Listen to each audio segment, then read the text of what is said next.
Does anybody know how to fly a drone? I'm trying to figure this thing out, man.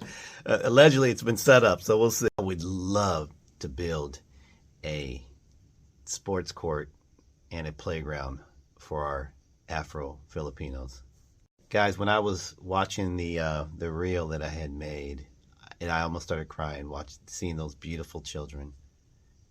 My trip to Vietnam, the first stop is going to be in a place where I have a restaurant where a woman is trying to scam me. So I'm going to document that. How you guys doing? I just want to first thank you guys so much for the following. Oh my gosh.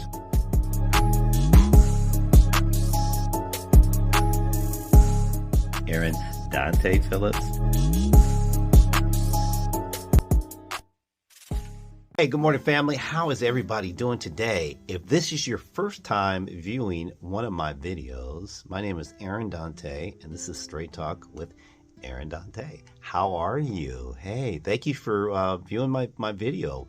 I picked up a lot of new subscribers lately, and like I said, this is probably one of your first times viewing, one of my videos.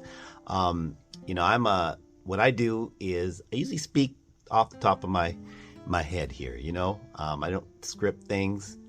I try to, use my experience to answer questions, or just, if there's a particular topic that I'm an expert in, I usually just I go with my experience and my passion, my passion for whatever I'm talking about. But thank you so much. If you like my videos, please subscribe. I appreciate that. We're at 4,000 subscribers right now. I am so excited, guys. You guys don't understand. I honestly did not expect to be this far in the game. This is we've grown our channel organically. I haven't did too many collaborations really with anybody. I just been, it's word of mouth.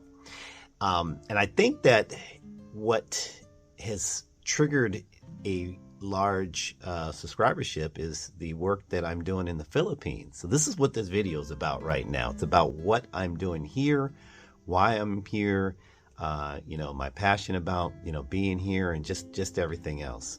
So again, thank you for checking me out. I really, really appreciate it.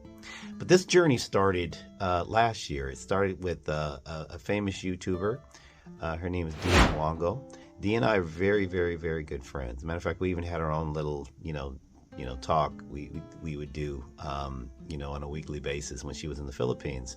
So what happened is that Dee was visiting a part of the Philippines where some Afro Filipinos lived. They live up in the mountains, close to Angeles. So it's a little trek to get up there. I actually have been up there. I was out there yesterday. I'll be back today. We're having a celebration. But Dee fell in love with the people. She called me up and said, "Hey, Aaron," I believe it was in April of last year, and she said, "Hey, Aaron, I really want to do something for the village. I want to buy some mattresses for all the village people." And I'm like, "Sure. Like, how many you need?" She said, "Like maybe 50." I'm like, "All right, let's plan to make it happen." So while she was there, she said, "Hey, you know what? They don't, they live in the mountains, and they don't really have really good bathroom facilities. Let's build some bathrooms." Now, I have experience. I actually have a restaurant in the Philippines at one time in Las Piñas, and I told her, I'm like, "Hey, it's not even a big deal to do this. We could do it. Let's get some prices, some bids and whatnot." And, we did it. We did a little GoFundMe to raise some of the money. It didn't get us all of the money, but, it gave us some of the money to build the bathrooms. But long story short, we built 3 public bathrooms. Actually, I think it's 4 public bathrooms, for the village.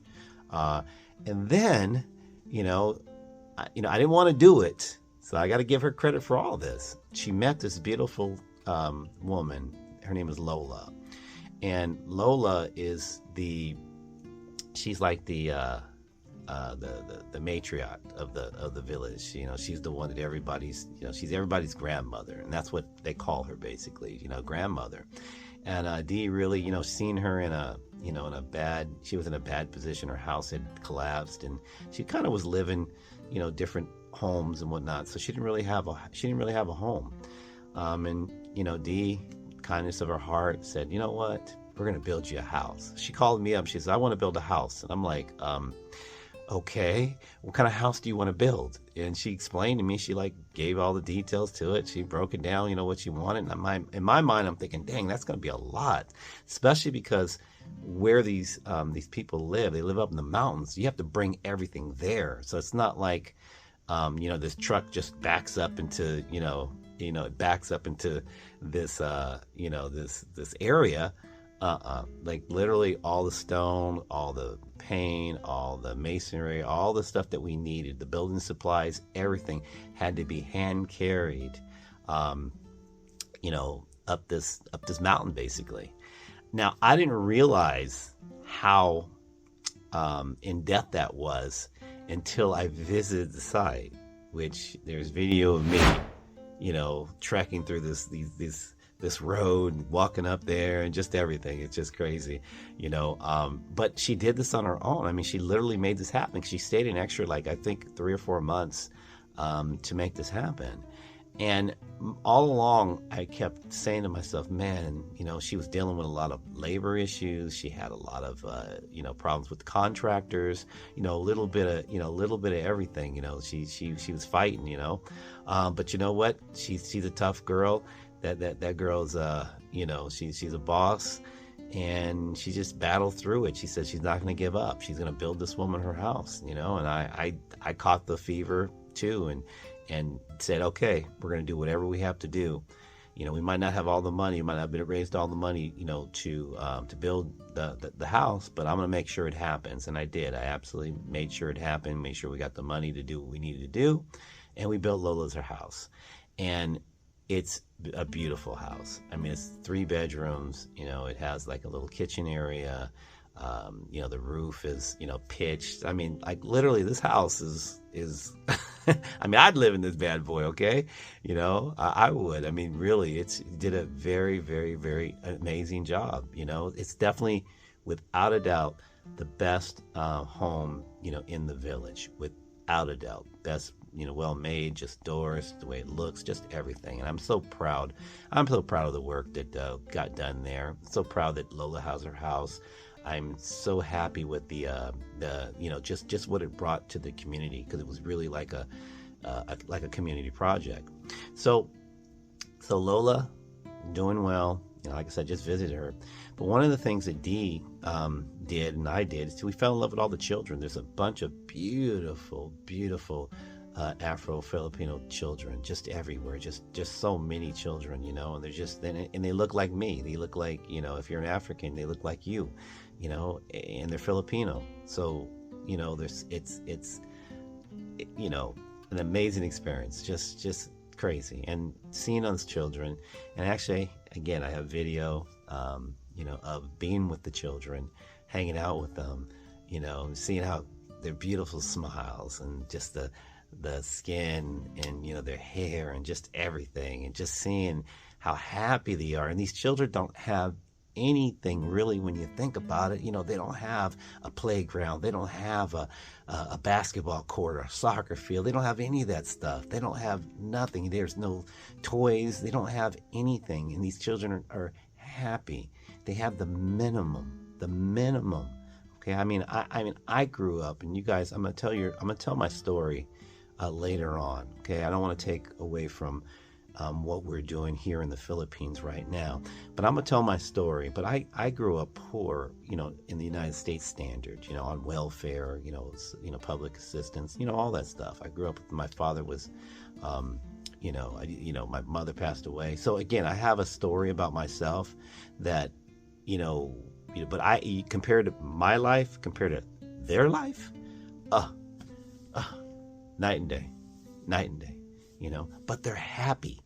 That is the point, is that they're happy. Those people are happy because the little things, a t-shirt, something to eat, this goofy looking, guy coming up there to make them laugh. They're happy. It makes their day. we're having a barbecue today for the village. I think it's going to be about maybe 500 people we're expecting, today. And, they're so happy. They're so happy. The t-shirts that we made, the DPX, that's another thing. I started DPX a few months ago, and I wanted really to target this trip. So that was one of the reasons why we did the t-shirts and everything else. And DPX is I describe it as a personal business plan for life. It's going to change. It's going to be revolutionary. It's going to change the way that we think, poor people think about their lives. It gives you a vehicle to have a dream, write your dream down on how to achieve the dream. Think about it every day. You think about it. It's a platform to think about your dream every day. And then you execute it. DPX, Dream Plan Execute. And now I'll have another video that talks a little bit more about DPX. But these children, it was so funny. After, when I was getting ready to leave, there was a bunch of children went back to their house, and I walked by them, and they were chanting DPX, DPX, just like in the video. Oh my gosh, you guys don't understand how much that just touched my heart, because that's what we're talking about here. We're talking about children being motivated to change the way that they think. DPX will be a culture change. It'll be just like I've described this before. It's just like when you breathe, your body doesn't, you don't think about breathing. It just happens automatically. You chew food, it just happens automatically. You don't even think about it. When you learn a language as a child, you're learning, whatever your native language is, when you learn it, it just happens. You pick it up. Your parents teach you words. You pick it up. That's the same thing about DPX. And that's my dream, is to have a DPX mentor all over the world, 195 countries. I want to have a DPX mentor that talks about the program, that, mentors children, gets the kids to stop thinking poor. Stop thinking you can't do anything. Stop thinking that the only thing that you're good for is to, just work in the fields or something like that. I want children to be able to put aside the fact that they are poor and maybe don't have the same opportunities, don't have the toys, don't have all the stuff that, say, the Western people have. And not think about it. It's like, it's not even, it's part of, it's like looking at these children, seeing how happy they were. But to know that when they get older and they're working towards a goal, working towards a dream of theirs, that they can achieve it and have the confidence to be able to achieve it. I mean, look at these pictures of these children. I mean, it's just, look at these kids. Look how happy they are. Look at what they're doing. Look at the playfulness in their eyes. Wouldn't you want have that feeling your whole life, to know that, what, life can be difficult. It is difficult at times, but you have a plan that's going to take you away from all that.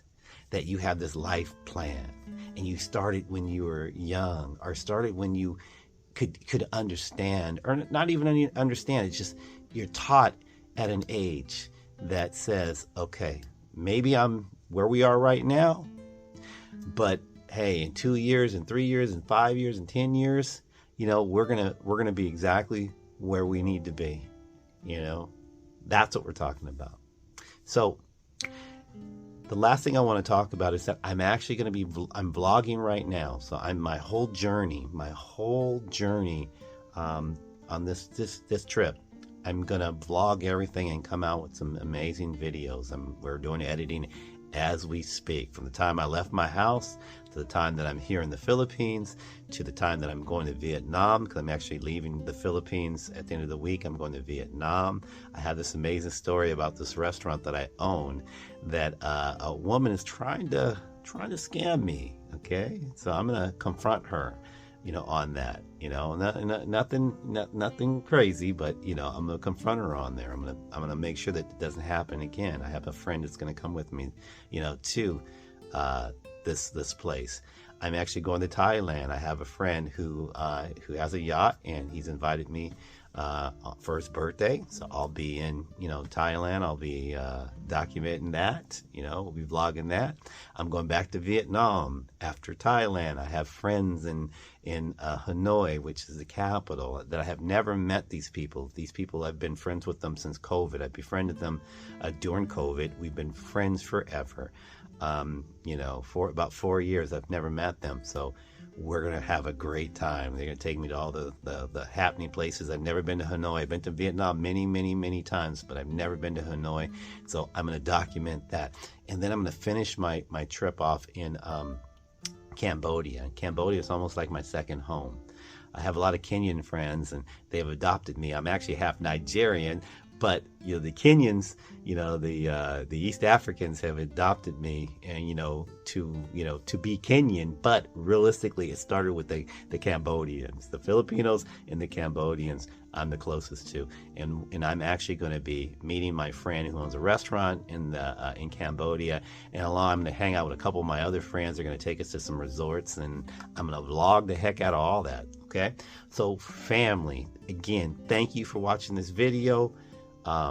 Just know there's more to come. You're gonna love my content. I'm feeling really comfortable, in this vlogging arena. So, be ready for some videos that will be dropping. And man, thank you so much. I appreciate your support. 4,000, baby. Hey, 4,000. Appreciate that. I appreciate that. So again, family, thank you. I hope you liked the video. If you watched it all the way through, oh, man, that's what I'm talking about. If you only watched a few minutes, then you didn't hear me say, thank you for watching the whole video. All right, family. Well, you take care, and I'll see you when I see you. DPX, DPX, DPX, DPX, DPX.